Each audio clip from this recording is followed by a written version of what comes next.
할렐루야, 할렐루야. 주일 3부 예배 오신 여러분을 주 이름으로 환영하고 축복합니다. 여러분 한 주간 평안하셨습니까? 예, 벌써 이제 3월 중순에 다다랐습니다. 이제 새내기들은 어떻겠습니까? 캠퍼스 적응하십니까? 적응하세요? 우리 혁이 적응 잘 하고 있습니까? 네, 이왕 나온 김에 말씀 하나 드리겠습니다. 네, 제가 이제 캠퍼스 신방을 가려고 합니다. 해서 우리 울산대부터 해서 이제 주중으로 이게 신방을 가려고 하는데 우리 대학생들 저랑 한번 카톡 하시면서 해서 날짜를 잡고 좀 기도 제목과 함께 나누면은 제가 캠퍼스로 찾아가도록 하겠습니다. 그리고 이제 직장인 신방은 캠퍼스 먼저 끝나고 직장인들 또 찾아갈 테니까 여러분 기대하는 마음과 또 사모하는 마음으로 여러분 한번 또 만나 뵙길 소원합니다. 오늘 저는 여러분과 함께 마태복음 8장을 통하여서 예수님은 어떤 분이신가 라는 제목으로 하나님 말씀 증거하기를 원합니다. 오늘 본문은 크게 4장면으로 기록되어 있습니다. 먼저 첫 번째 장면, 베드로의 집입니다. 예수님께서 베드로의 집에 들어갔더니 장모님이 병에 열병으로 앓아 누워 있습니다. 그러자 예수님께서 베드로의 장모의 손을 만지시니 그 열병이 떠나갔습니다. 여러분 신기하지 않습니까? 그렇게 베드로의 장모의 열병이 예수님의 그 손길에 단번에 날아가자 소문이 나기 시작하여서 사람들이 귀신 들린 자를 많이 데리고 왔고 예수님은 말씀으로 귀신들을 쫓아내시고 병든 자들을 다 고치셨습니다. 여러분 이 치유의 역사 그냥 쉽게 저절로 된 겁니까? 예수님은 대단한 분이라고 하지만 그저 손만 얹으시면서 말씀으로 간단하게 나아라, 건강해라, 떠나갈지어다 이렇게 단순히 명하니까 그렇게 된 겁니까? 그랬을 겁니다. 그게 사실입니다. 그런데 오늘 마태는 이것을 어떻게 기록하고 있습니까? 우리 17절을 한번 읽어보도록 하겠습니다. 17절, 자 시작. 이는 선지자 이사야를 통하여 하신 말씀에 우리의 연약한 것을 친히 담당하시고 병을 짊어지셨도다 함을 이루려 하심이더라. 아멘. 예수님이 우리의 연약한 것을 친히 담당하여 주시고 우리의 병을 짊어지셨다고 말씀합니다. 이게 무슨 말입니까? 우리가 그냥 나은 게 아니라는 겁니다. 우리의 병고를 예수님이 짊어지셨다는 겁니다. 우리가 너무나 잘 아는 말씀 이사야 53장 5절 말씀 우리 자막을 통해서 읽어봅시다. 시작. 그가 찔림은 우리의 허물 때문이요 그가 상함은 우리의 죄악 때문이라. 그가 징계를 받음으로 우리는 평화를 누리고 그가 채찍에 맞음으로 우리는 나음을 받았도다. 아멘. 예수님 자신도 아프십니다. 내가 고침받은 것, 내가 질병에서 또 사고에서 고침받고 나음을 입은 것 여러분 공짜라고 생각하지 마십시오. 그건 예수님께서 내 대신에 그것을 짊어지셨기 때문에 그러하다는 겁니다. 예수님이 날 대신해서 아프시고 맞으시고 당하셔서 내가 온전하게 된 겁니다. 이런 놀라운 역사들이 나타나자 예수님을 따르는 무리들, 추종자들이 생겼습니다. 18절에 이렇게 말씀하죠. 예수께서 무리가 자기를 에워싸는 것을 보시고 건너편으로 가기를 명하시니라. 아멘. 정말 많은 사람들이 예수님을 따르기 시작했습니다. 그 중에 한 서기관이 나섭니다. 선생님, 어디로 가든지 저는 예수님을 따르겠습니다. 그러자 예수님께서 말씀하십니다. 여우도 굴이 있고 공중의 새도 거처가 있으되 인자는 머리 둘 곳이 없다. 여러분 이 말이 무슨 말입니까? 왜 이런 말씀을 우리 예수님께서 하시는 겁니까? 이 서기관 예수님의 그 인기를 보고 예수님을 따르려 했다는 겁니다. 그러나 예수님은 아니다. 나는 그런 인기, 재물과는 거리가 먼 사람이다. 그렇게 예수님은 사양을 했습니다. 이에 또 다른 추종자가 나서는데 이렇습니다.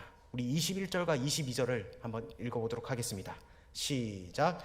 제자 중에 또 한 사람이 이르되 주여 내가 먼저 가서 내 아버지를 장사하게 허락하옵소서. 예수께서 이르시되 죽은 자들이 그들의 죽은 자들을 장사하게 하고 너는 나를 따르라 하시니라. 아멘.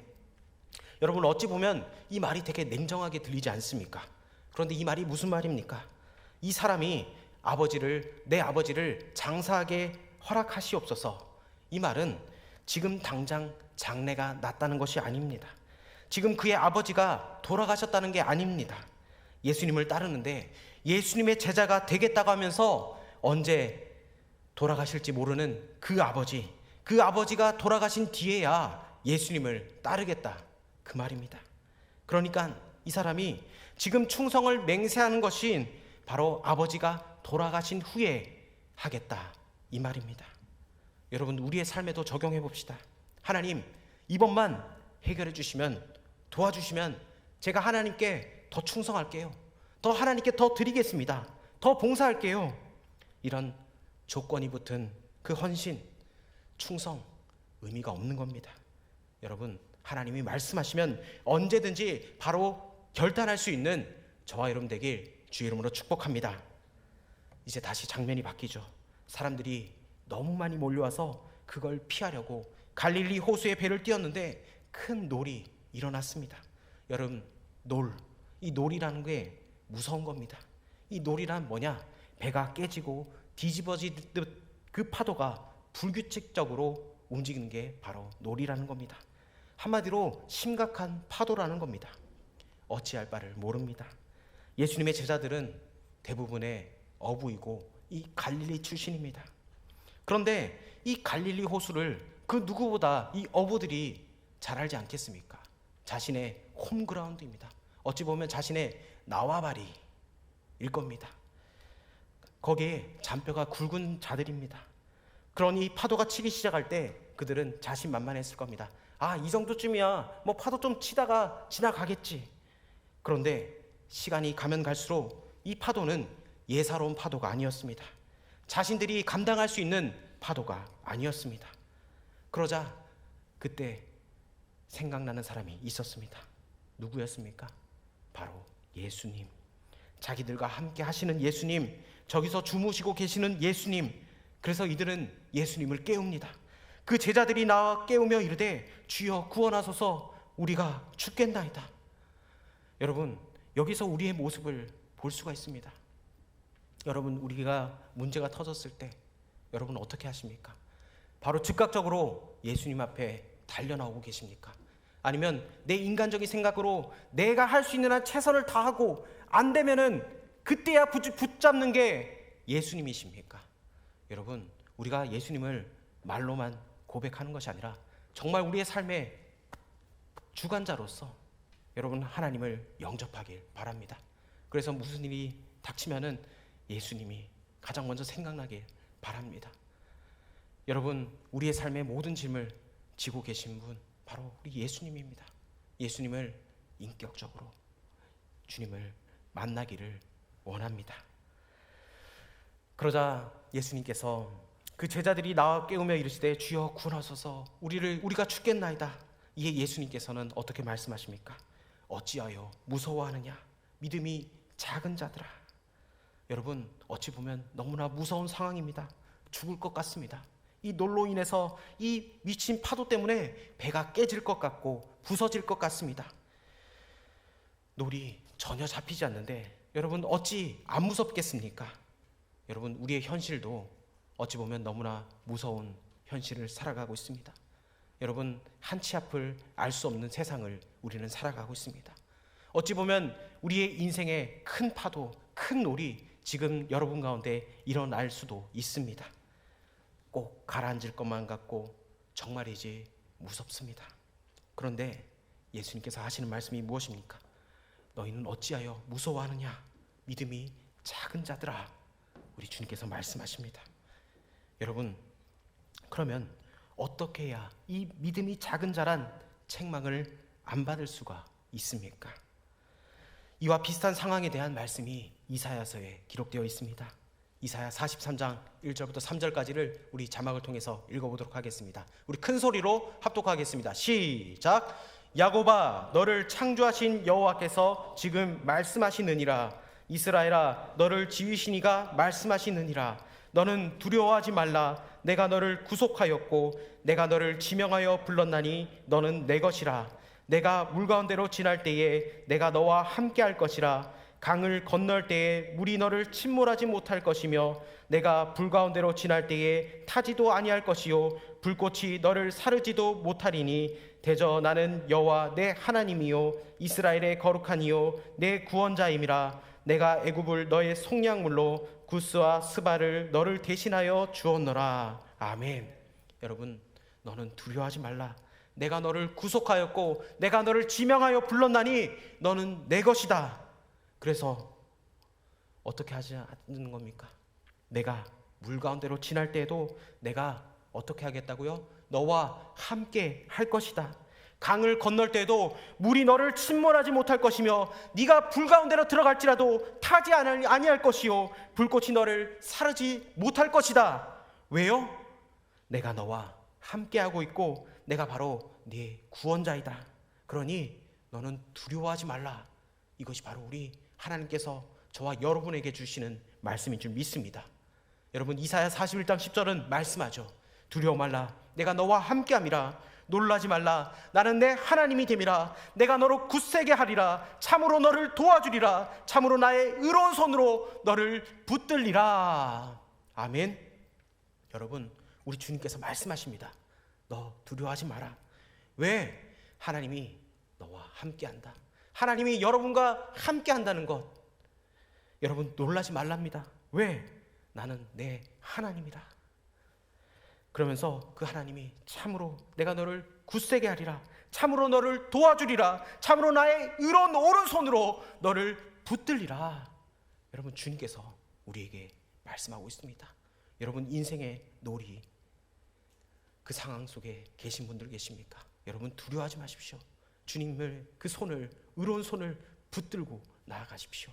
그것이 무엇입니까? 바로 기도라는 겁니다. 말씀을 보는 겁니다. 하나님을 더욱더 가까이 하는 게 우리 주님께서 우리에게 원하시는 것이라는 겁니다. 여러분, 우리 너무 두렵지 않습니까? 한 치 앞을 알 수 없는 그 세상을 우리는 살아가고 있습니다. 여러분, 혹시 여러분 가운데 장래에 내가 무엇이 될까? 내가 이 직장을 다녀야 될까? 나는 연애를 어떻게 할까? 나는 결혼을 어떻게 할까? 여러분, 정말 생각만 해도 신나면 감사한데 먹구름이 껴서 아이고. 여러분, 이생망 들어보셨습니까? 이번 생에 망했다. 여러분, 혹시 그런 마음 가지고 계시면은 오늘 말씀을 통해서 이 주님께서 주시는 말씀을 내 삶에 적용하길 원합니다. 여러분, 주님을 붙들고 일어설 수 있는 하나님의 귀한 자녀 되길 주 이름으로 축복합니다. 여러분, 이럴 때일수록 예수님을 바라보길 원합니다. 그 예수님은 바로 나의 구원자, 나의 창조자, 나의 보호자시며 든든하게 나와 끝까지 함께하여 주시는 여호와 하나님인 줄 믿습니다. 할렐루야. 마지막 장면은 우리가 잘 아는 군대 귀신 들린 자의 이야기입니다. 이 무서운 힘을, 괴력을 가진, 그야말로 이 군대의 힘을 가진 귀신 들린 이 둘을 예수님 일행이 만납니다. 그러자 이 귀신 들린 자들, 좀 더 정확히 표현하면 이 군대 귀신이 예수님을 보면서 외칩니다. 하나님의 아들이여, 우리가 당신과 무슨 상관이 있나이까? 때가 이르기 전에 우리를 괴롭게 하려고 여기 오셨나이까? 멀리 있는 그 많은 돼지떼를 보고 자기들을 그 돼지떼에 들어가게 허락해달라 하더니 예수님께서 허락하시자 순식간에 돼지떼에게 들어가더니 돼지떼가 미친 듯이 그 갈릴리 호수로 치달려 몰살하는 장면이 오늘 나옵니다. 이것을 다른 복음서에 보면 돼지가 무려 2,000마리였다고 합니다. 여러분, 엄청난 돼지떼이지 않습니까? 이에 너무 놀라고 겁을 먹은 이 돼지치던 자들이 시내로 달려와서 이를 고하고 사람들이 몰려나서 현장을 조사하고 진실을 파악한 뒤에 예수님 보고 어떻게 얘기합니까? 자기 동네를 떠나달라, 그렇게 요청을 합니다. 예수님이 계시면 또다시 이런 일이, 즉 물질적 피해보는 일이 벌어질지 모른다 싶어서 그들은 예수님을 떠나달라, 그렇게 얘기를 합니다. 이것이 우리가 읽었던 오늘 본문의 내용입니다. 그런데 오늘 말씀에서 우리는 한 가지 흐름을 발견할 수가 있습니다. 먼저 예수님이 베드로의 그 장모 열병을 손길로 쫓아내십니다. 어루만지시자 열병이 떠나갔죠. 그래서 사람들이 놀랍게 여겨서 귀신자들을 데려왔더니 이제는 말씀으로 그리고 명령으로 귀신들을 쫓아내시고 병자들을 고치셨습니다. 이런 희한한 일들이 벌어지고 사람들이 꼬이자 또 추종자들이 생겼고, 그 추종자들은 예수님을 무슨 아이돌 바라보듯이 자기 나름대로 따르겠다는 자들이 생겨났습니다. 그런데 이들에게 심각한 위기가 닥쳤습니다. 자기들이 해보려고 어떻게 해볼 도리가 없는 그런 일들이 벌어졌습니다. 이 잔잔한 호수에서 무서운 놀이 일어나서 배가 깨지게 되고 다 죽게 생겼습니다. 그래서 예수님을 깨웠더니 그 예수님이 험한 바람과 파도를 꾸짖으시고, 그러자 그 거칠던 호수가 잔잔해졌습니다. 이를 보고 사람들이 뭐라고 얘기를 하고 있습니까? 우리 27절 말씀을 한번 더 읽어봅시다. 27절 시작. 그 사람들이 놀랍게 여겨 이르되 이가 어떠한 사람이기에 바람과 바다도 순종하는가 하더라. 아멘. 여러분, 도무지 이 사람들은 예수님을 이해할 수가 없었습니다.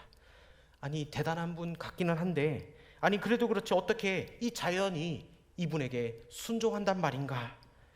이런 궁금증이 가득한 이들에게 결정적인 해답이 뜻밖의 날아 들어왔습니다. 무엇입니까? 이 가다라 지방 군대 귀신이 예수님을 보자마자 이렇게 고백하죠.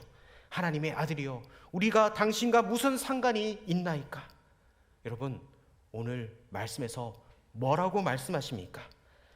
사람들이 예수님에 대한 이 호기심이 커져만 갑니다. 야, 기가 막힌 말씀들이다. 아니, 전에 들어보지 못했던 그 말씀이다. 이야, 예수님 대단하다. 어떻게 아픈 자들을 고쳐주고 귀신들을 쫓아내고 이런 위대한 지도자, 능력자들이 다 있을까 했는데, 와, 바람과 바다까지도 예수님에게 순종하네. 그럼 이분이 도대체 어떤 분이시냐? 여러분, 그 사람들은 예수님을 알지 못했습니다.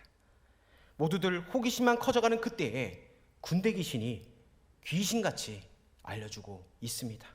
하나님의 아들, 하나님의 아들이시여. 사람들은 얼마나 둔한지 그 보고 또 보고 경험하고 또 경험하고도 예수님이 하나님의 아들임을 알아채지 못했습니다. 그러나 귀신은 단번에 알아봅니다. 여러분, 예수님이 하나님의 아들이심을 여러분 믿으십니까? 믿는 자들에게는 역사가 있고 능력과 축복의 권세가 있습니다. 여러분, 우리가 기적을 바라보고 믿는다고요? 여러분, 아닙니다. 이 가다라 지방 사람들은 그 엄청난 사건을 보고도 또 사실 확인까지 하고도 예수님에게 어떻게 얘기했습니까? 우리 동네에서 떠나가 주십시오. 여러분, 무슨 뜻입니까? 예수님을 하나님의 아들로 믿지 않았다는 겁니다. 그래서 자기들에게 찾아온 그 절호의 기회를 놓쳐버렸다는 겁니다. 그 동네가 변화되고 복을 받을 기회를 자기 자신의 발로 차 버렸다는 겁니다. 그러나 여러분, 그 무지한 제자들, 그들은 예수님에 대해서 조금씩 안목이 생기면서 믿음이 자라더니 그들은 결국 더 온전한 예수님에 대한 믿음을 갖게 되었다는 겁니다. 여러분, 우리는 어떻습니까? 여러분, 예수님을 어떻게 알고 계십니까? 예수님이 나에게 왔을 때 여러분 걷어차고 있습니까? 예수님을 영접하고 받아들이고 있습니까? 마태복음 16장에서 예수님께서 너희들은 나를 누구라 하느냐? 그때 제자들이 어떻게 대답합니까? 주는 그리스도시요 살아계신 하나님의 아들입니다. 마침내 이 고백 위에 교회가 세워지고 믿음의 돌들이 견고한 성을 이루게 되고 축복의 권세가 든든해졌다는 겁니다. 예수님을 하나님의 아들로 믿는 자와 위대한 스승, 위대한 정신적 지도자, 이 초능력자로 믿는 자들과는 큰 차이가 있다는 겁니다. 여러분, 다시 한번 묻겠습니다. 여러분은 예수님을 누구라고 믿습니까? 성경은 아주 분명하게 예수님은 하나님의 아들, 하나님이시라고 선포하고 있습니다. 오늘 말씀은 이 산상수훈, 즉 마태복음 5장부터 7장까지 이어진 말씀에 우리는 주목해야 합니다. 무슨 뜻입니까? 사람들은 이 산상수훈, 무릎을 탁 치는 그 기막힌 하나님의 말씀을 들으면서도 뜨거운 감동이 자신의 속에서 파도같이 밀려와서 감격하면서도 아직까지 예수님이 누구신지 몰랐습니다. 예수님을 단지 선지자, 대단한 분, 위대한 멘토. 그러나 성경이 말하고자 하는 것은 예수님은 그러한 위대한 사람이 아니라는 겁니다. 예수님은 하나님의 아들이십니다. 이 자연, 온 우주 만물이 복종하는 하나님이십니다. 그러기에 사도 요한은 요한복음 맨 마지막에 이렇게 증언하고 있습니다. 요한복음 20장 31절 말씀입니다. 오직 이것을 기록함은 너희로 예수께서 하나님의 아들 그리스도이심을 믿게 하려 함이요 또 너희로 믿고 그 이름을 힘입어 생명을 얻게 하려 함이니라. 아멘. 예수가 하나님의 아들이심을 믿는다면, 즉 예수님의 이름을 믿으면 우리는 생명을 얻는다는 겁니다. 권세를 얻는다는 겁니다. 삶의 현장에서 아무리 거센 풍랑이 우리에게 닥쳐온다 할지라도 우리는 다 감당할 수 있다는 겁니다. 왜냐? 우리 주님이 나와 함께 하시고 그 두려움을 몰아내어 주시고 우리의 그 손을 붙잡아 주시기 때문입니다. 여러분, 예수님은 누구입니까? 나의 병을 짊어지고 대신 나를 낫게 하시는 이분이 도대체 누구입니까? 나의 불안을 하찮게 여겨주시고 모든 풍랑을 잠재우고 사람들의 주목을 받는 이 엄청난 분은 바로 누구란 말입니까? 바로 하나님의 아들이라는 겁니다. 그런데 그 하나님의 아들이 나를 위해 십자가에 죽으셨습니다. 여러분, 이게 말이 됩니까? 하나님이 나를 위해 죽었답니다. 그런데 성경은 그게 사실이랍니다. 그만큼 하나님이 나를 사랑하기 때문에 하나님께서 자신의 독생자 예수님을, 저와 여러분을 구원시켜 주시기 위해서 예수님을 이 땅에 보내주셨다는 겁니다. 하나님이 세상을 이처럼 사랑하사 독생자를 주셨으니 여러분, 그 정도로 하나님이 여러분을 사랑하신답니다. 여러분, 우리가 더 주저앉지 맙시다. 내 인생에 큰 풍랑, 어떤 어려움이 다가올지라도 여러분, 우리 주님 손을 붙잡고 주님이 나와 함께 하여 주신다는 것을 여러분 믿음으로 선포하며 나아가길 원합니다. 여러분 가운데 어려움에 처한 자들이 있습니다. 경제적인 문제로, 인간적인 그 관계 문제로 내가 더 이상 풀 수 있는 문제가 아닙니다. 여러분, 그럴 때 어떻게 하시겠습니까? 핸드폰 뒤져가면서 돈 빌릴 사람 찾고 있습니까? 내가 이 사람한테 의지해서 이 사람한테 한번 부탁해봐야겠다. 여러분, 그거 아닙니다. 하나님 앞에 나오십시오. 하나님께 기도하십시오. 하나님께 나와서 하나님께 나의 모든 문제를 해결해 주시는 그 하나님께 의탁하며 나아갈 수 있는 저 여러분 되길 원합니다. 여러분, 사순절이 더 깊어가고 있습니다. 여러분, 예수님의 희생과 그 사랑, 우리가 더욱더 예수님의 이름을, 예수님의 그 사랑을 더욱더 묵상하며 나아갈 수 있는 저 여러분 되길 원합니다. 생명을 얻게 하는 그 하나님의 아들 예수님의 이름의 그 권세가, 그 생명이 여러분 가운데 충만하길 주의 이름으로 축복합니다.